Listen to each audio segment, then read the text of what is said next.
Eksplorasi bulan telah menjadi tonggak utama dalam perlombaan keluar angkasa. Misi Apollo NASA yang sangat terkenal dalam keberhasilannya mendaratkan manusia pertama di permukaan bulan, walaupun banyak rumor yang mengatakan bahwa rekaman video pendaratan tersebut adalah hasil dari syuting studio di Hollywood. Oke, kita lanjut lagi. Dan saat ini, NASA sedang menyiapkan program Artemis mereka untuk misi berikutnya. Di sisi lain, China juga telah melakukan beberapa misi eksplorasi ke bulan, dan dari beberapa misi-misi tersebut bahkan dikatakan eksplorasi bulan China telah melampaui kompetisi dalam banyak hal, kecuali mendaratkan astronot China ke bulan. Project Chang'e adalah serangkaian misi eksplorasi bulan oleh China National Space Administration atau CNSA yang telah sukses besar dan memecahkan rekor. Keberhasilan misi masa depan tentu tidak diragukan lagi akan membentuk masa depan itu sendiri, sekaligus mencatatkan sejarah baru. Lantas, misi masa depan apa yang direncanakan China dalam program Chang'e selanjutnya? Dan siapa yang akan diterbangkan ke bulan? Apakah para kadrun?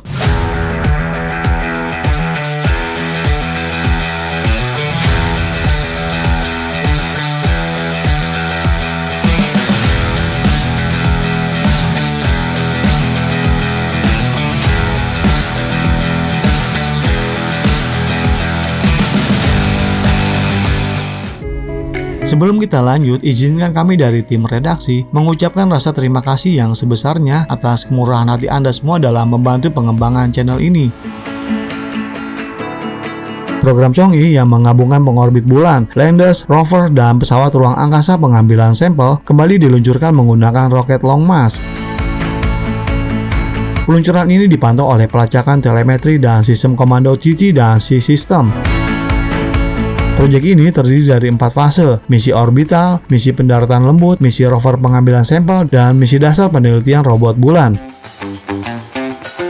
Chang'e 5 diluncurkan pada 23 November tahun 2020 dan mendarat di dekat Mos Ranker yang merupakan formasi vulkanik terisolasi terletak di bagian barat laut sisi dekat bulan pada 1 Desember tahun 2020 dan berhasil kembali ke bumi dengan 2 kg tanah bulan pada 16 Desember tahun 2020. Perlu dicatat juga bahwa Badan Antariksa China juga telah menambahkan fase misi berikutnya yang diharapkan pada tahun 2030 dengan kerjasama internasional. Mulai dari Chang'e 1 sampai ke Chang'e 5, kesemua misi ini telah berhasil dan sukses. Sejauh ini, Chang'e 4 juga mendaratkan rover di The Far Side of the Moon yang merupakan misi pertama dari jenisnya. Seperti yang telah disebutkan sebelumnya bahwa proyek telah menyelesaikan fase ketiga dan diatur untuk memasuki fase akhir dengan sedikit penarikan ke fase 3 dalam misi awal. Misi awal Chang'e 5 menyimpulkan setelah mengembalikan sampel dari permukaan bulan kembali ke bumi, dan Chang'e 6 diharapkan melakukan hal yang sama seperti pendahulunya dengan arsitektur serupa. Diharapkan dapat diluncurkan pada tahun 2024, misi Chang'e 6 akan menjadi misi sampel kembali, tetapi probe-nya akan mengumpulkan sampel di cekungan Aitken Kutub Selatan di sisi jauh bulan. Chang'e 6 dibangun sebagai salinan dan cadangan Chang'e 5.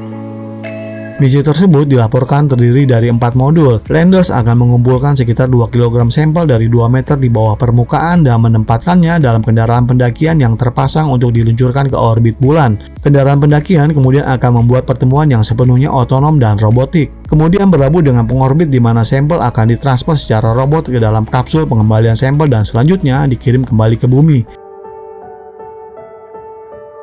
Cekungan Aitken Kutub Selatan yang akan menjadi lokasi pendaratan adalah kawah tumbukan purba kolosal dengan diameter sekitar 1550 mil yang menutupi hampir seperempat sisi jauh bulan.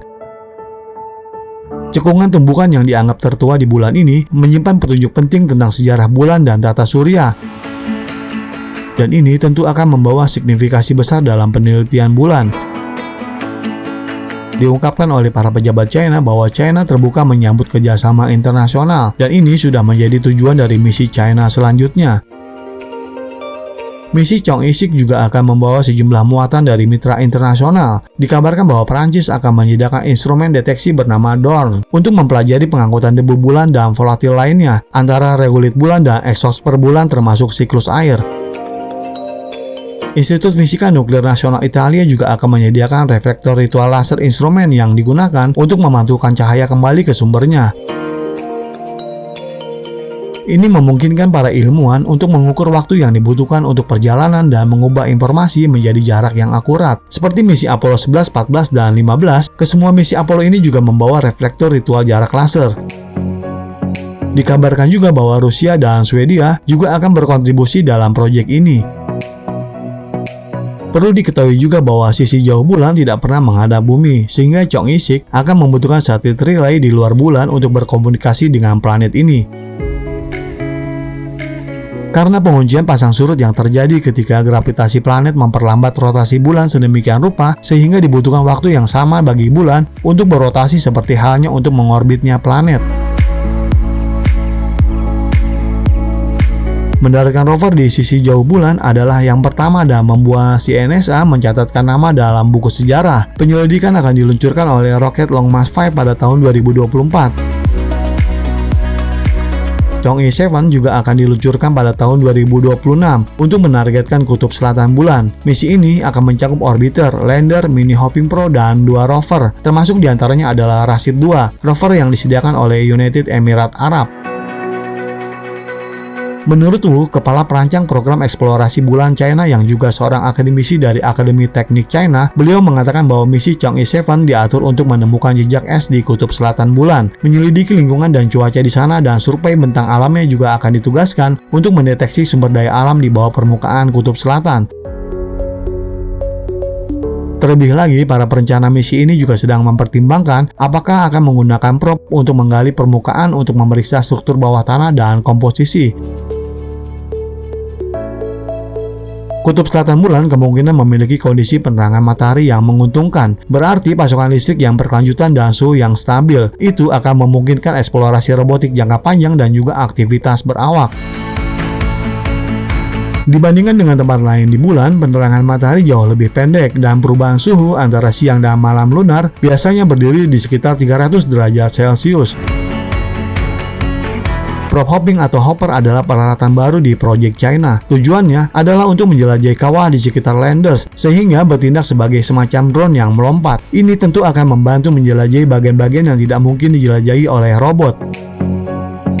Penemu teknologi dan cara kerja di balik hopping probe ini tidak diungkapkan oleh si NSA. Begitu juga dengan lokasi pendaratan yang belum dikonfirmasi. Tetapi disebutkan sebelumnya, misi tersebut termasuk mini rover bernama Rashid 2 yang merupakan hasil kesepakatan dan ditandatangani oleh Uni Emirat Arab.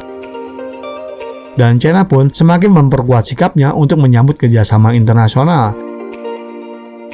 Chang'e akan diluncurkan akhir dekade ini dan akan menjadi langkah menuju pembentukan stasiun penelitian bulan internasional bersama dengan Rusia dan juga kemungkinan dengan mitra negara lainnya. Kita akan tunggu saja update berikutnya. Misi Chang'e ini juga akan menampilkan orbiter lander, mini hopping probe, dan rover. Misi ini diharapkan untuk menguji teknologi untuk menggunakan sumber daya lokal dan manufaktur dengan percetakan 3D, mencakup pengembangan basis robot yang kemudian dapat diperluas untuk memungkinkan para astronot dapat tinggal jangka panjang di permukaan bulan di tahun 2030. Bagaimana pendapat Anda tentang pencapaian misi eksplorasi China di bulan? Dan rahasia semesta apa yang akan terungkap dalam misi China di bulan ini? Silakan berikan pendapatnya di kolom komentar kami. Semoga tayangan ini bisa memberikan manfaat buat kita semua. Terima kasih dan sampai jumpa di episode berikutnya.